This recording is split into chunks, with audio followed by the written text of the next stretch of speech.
वृत्त के एक ही अवधा के कोण बराबर होते हैं या वृत्त के एक ही खंड के दो कोण बराबर होते हैं। तो देखो यहाँ पे ये जानते हो, इस चाप PQ के द्वारा केंद्र पर बनाया गया कोण POQ है कि नहीं, POQ है।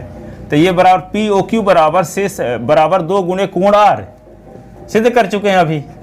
अब POQ बराबर 2 गुणे कोण यस। तो दोनों ये दोनों पक्ष बराबर, दोनों का लेफ्ट साइड सेम है, तो राइट हैंड साइड भी क्या होगा सेम। तो यहाँ पे 2 गुणे कोण R बराबर 2 गुणे कोण यस। तो 2 काट दो तो R बराबर यह सिद्ध हो गया। देखो एक चाप PQ है, एक चाप QP है ना। तो एक ही खंड QP चाप में कोण R भी स्थित है, यस भी स्थित है, इसलिए इनको क्या बोलते हैं, एक ही खंड के कोण। एक ही खंड के कोण कब ना बोलते कि एक चाप PQ के अंदर यहाँ कोण R होता, यहाँ यस होता, तब वृत्त के एक ही खंड के कोण ना कहलाते। लेकिन यहाँ देखो एक खंड PQ है और दूसरा खंड QP है, तो QP खंड में दोनों कोण R और यस बने हैं। तो ये दोनों कोण बराबर हैं। क्यों? क्योंकि हम जानते हैं कि वृत्त के एक चाप के द्वारा केंद्र पर बनाया गया कोण इसी चाप के द्वारा शेष परिध पर बनाए गए कोण का दुगुना होता है। तो ये कोण क्या होगा, इस कोण का भी दुगुना होगा, इसलिए इस कोण को क्या लिख सकते हैं, POQ बराबर 2 गुणे कोण यस है। इसी प्रकार ये कोण दुगुना होगा कोण R का भी, इसलिए POQ बराबर 2 गुणे कोण R। ठीक है, तो POQ बराबर 2 गुणे कोण R भी है, POQ बराबर 2 गुणे कोण यस भी है। ठीक है, तो तुलना कर देंगे, जब इसका बाएं पक्ष इसके बाएं पक्ष के बराबर, इसका दाएं पक्ष इसके दाएं पक्ष के बराबर होगा, तो 2 कट जाए तो कोण R बराबर यस। तो सिद्ध हो गया एक ही खंड के दो कोण बराबर होते हैं। एक ही खंड के, यदि मान लो ये 30 अंश का दिया है तो ये कोण भी क्या होगा 30 अंश का, ये 45 का है तो ये 45 अंश का। रीजन क्या लिख देना होगा, वृत्त के एक ही खंड के कोण बराबर होते हैं। ऑब्जेक्टिव में आ सकता है।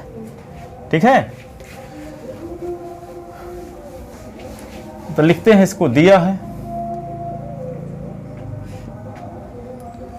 एक वृत्त जिसका केंद्र O पर है। ठीक है, तथा एक ही खंड के दो कोण, एक ही खंड के दो कोण R व यस है। तो सिद्ध करना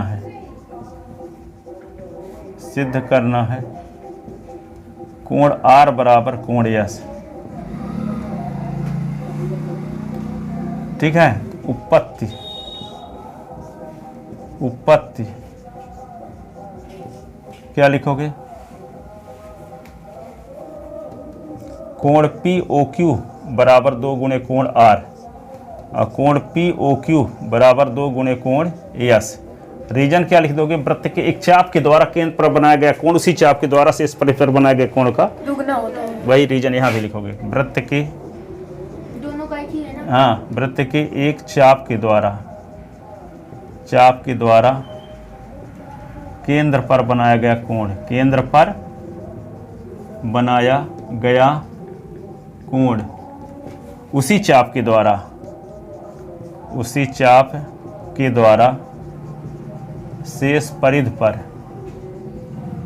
शेष परिध पर बनाए गए कोण का 2 गुना होता है। यह समीकरण नंबर 1। समीकरण नंबर 2, तो 1 व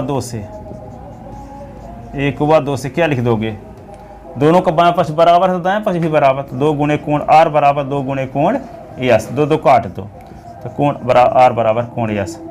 इस प्रकार प्रमाणित हुआ कि वृत्त के एक ही खंड के दो कोण बराबर होते हैं। इस प्रकार प्रमाणित हुआ कि वृत्त के एक ही खंड के दो कोण बराबर होते हैं। एक ही खंड के दो कोण बराबर होते हैं। इस प्रकार प्रमाणित हुआ कि वृत्त के एक ही खंड के दो कोण बराबर होते हैं। ठीक है, एक छोटी सी और बची है। कितने बने जी? 15 हो गए सर। सर आज जाने दीजिए, फिर कल पढ़ लेंगे थोड़ी सी। हैं? हाँ, चल। तो कल पढ़ने आ जाओ आप लोग, हाँ तो ठीक है। ठीक है? कितने बजे पढ़ने आना जाओगे? 7 बजे? हाँ 7 से 8। 7 बजे कि 8 बजे? 7 से 8। 8 से 8 बजे आ जाओ। 8 से 9। 8 से 9 पढ़ लेना, फिर चले जाते, ताकि वो फिर मैं भी बता देंगे। पर फिर वो जो कल पढ़ाएं तो उसको तैयार करके आना होगा, वो दिए हैं हम, इनको भी दिए हैं सबको। हाँ बिल्कुल हो जाएगा। ठीक ठीक सर, हम